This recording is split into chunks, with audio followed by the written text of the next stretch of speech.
اعوذ باللہ من الشیطان الرجیم بسم اللہ الرحمن الرحیم۔ الحمدللہ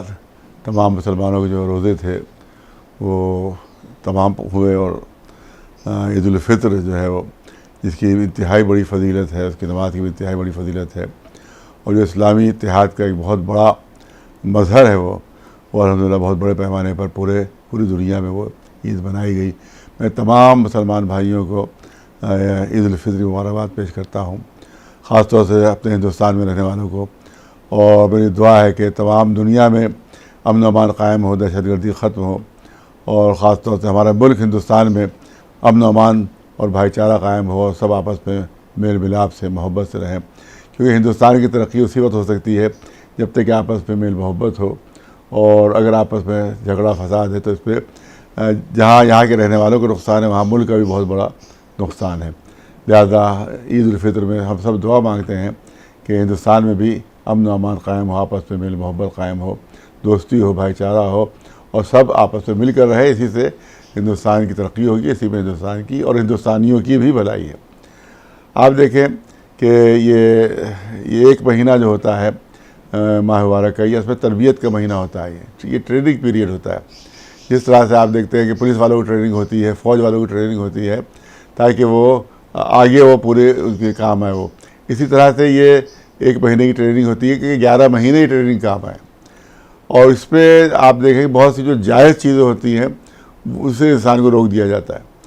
پانی پینا جائز ہے، مگر پانی پینا سامنے ہوتا ہے پانی، وہ اور مسلمان پانی نہیں پیتا۔ کھانا کھانا جائز ہے، خراب نہیں، جائز ہے، اگر جائز کھانا ہے تو اس کو آپ کھا سکتے ہیں، لیکن یہ کہ اس کے بعد بھی وہ انسان کھانا نہیں کھاتا ہے۔ اسی طرح سے اور بہت سی چیزیں جو بالکل جائز ہے وہ اسلام میں روزے کی حالت میں بنا ہو جاتی ہیں۔ تو یہ کتنی بڑی ٹریننگ ہے کہ جب تم اللہ کے حکم سے جائز چیزیں چھوڑ رہے ہو تو 11 مہینے میں ناجائز چیزیں بھی اسی طرح سے تم اللہ کے حکم سے، اللہ کی فرمانبرداری پہ چھوڑ دو۔ یہ ٹریننگ ہوتی ہے اس پہ، اور انسان کی سب سے بڑی ٹریننگ اس پہ یہ ہوتی ہے کہ جو بہت بڑے دولت مند ہوتے ہیں وہ سمجھتے ہیں پوری دنیا ہمارے قبضے میں ہے، وہ مانو بغیر ایک اشارے پر ان کے فریج بھر جاتے ہیں، ایک اشارے پر ان کے دسترخوان جو ہے ان کو بہترین جو کھانے لگ جاتے ہیں، لیکن اس دولت مندوں کو بھی احساس ہو جاتا ہے کہ فریج بھرے ہوئے ہیں مگر استعمال نہیں کر سکتے، دسترخوان پر ہے مگر استعمال نہیں کر سکتے۔ اس کا مطلب ہے کہ دولت مندوں کو بھی احساس ہو جاتا ہے کہ یہ جو کچھ بھی ہم کو ملا ہے وہ اللہ کی طرف سے ملا ہے، جب اللہ کا حکم ہوگا تو استعمال ہوگا، جب اللہ کا حکم نہیں ہوگا تو ہم لاکھ دولت مند ہو ان چیزوں کو ہم استعمال نہیں کر سکتے۔ اس سے یہ اندازہ ہو جاتا ہے کہ ہر چیز اللہ کی ملکیت ہے، ہماری ملکیت نہیں ہے۔ اس سے بہت بڑا ایک سبق، ایک بہت بڑا درس جو ہے وہ مسلمانوں کو ملتا ہے۔ اس میں پھر غریبوں کی غربت کا احساس ہوتا ہے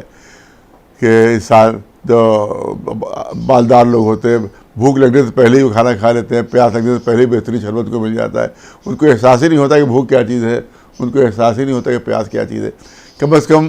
ان 30 دنوں میں ان کو احساس ہوتا ہے کہ غریب جو بھوکا ہوتا ہے تو اس کو کتنی تکلیف ہوتی ہے، ایک پیاسا جو پانی کا محتاج ہوتا ہے اس کو کتنی تکلیف ہوتی ہے۔ اس سے غریبوں کی غربت کا احساس امیروں میں پیدا ہو جاتا ہے، مالداروں میں پیدا ہو جاتا ہے۔ اس کی وجہ سے یہ ماہ مبارک رمضان ہے۔ اور اس کے بعد یہ کہ عید الفطر ہے، فطر کے بھی عید کے بھی کئی معنی علماء نے بیان کیے، فطر کے بھی کئی معنی بیان کیے ہیں۔ عید کے ایک معنی تو بیان کیے کہ وعدے کے سلسلے بنا ہے لفظ عید، یعنی اللہ نے جو روزہ داروں کو وعدے کیے ہیں انعامات دینے کے، وہ عید الفطر کے دن اللہ وہ انعامات عطا فرماتا ہے۔ اور یہ انعامات ظاہر ہے کہ مادی انعامات نہیں بلکہ روحانی انعامات ہیں جو اللہ کی طرف سے ملتے ہیں، بہترین ثواب، بہترین اس کا جو ہے وہ اللہ کی طرف سے اجر، یہ دنیا بھی ملتا ہے اور آخرت میں بھی، تو اس کا ظاہر ہے کوئی حد و حساب ہی نہیں ہے۔ تو ایک تو وعدہ،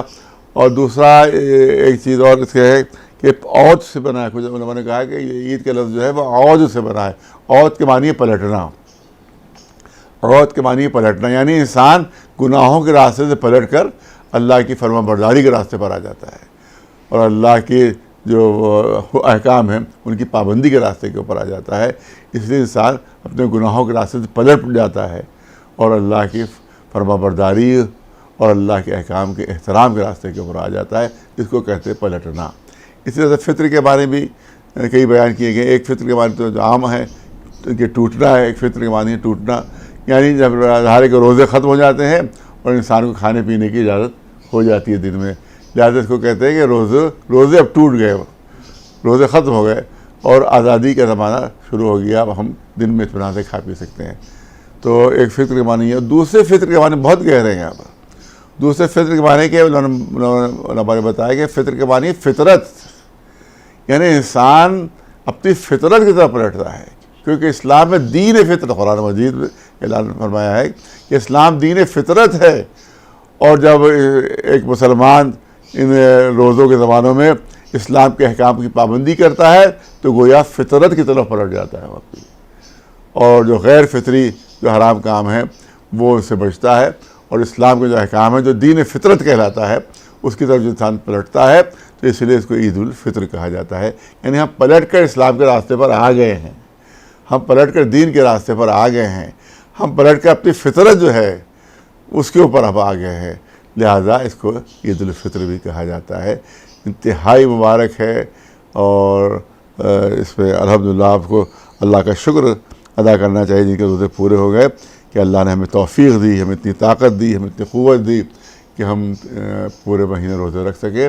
اور اللہ سے دعا بھی ہے کہ پالنے والے بہتر سے بہتر انعامات ہم کو اس کے عطا فرما، بہتر سے بہتر اجر ہمیں عطا فرما،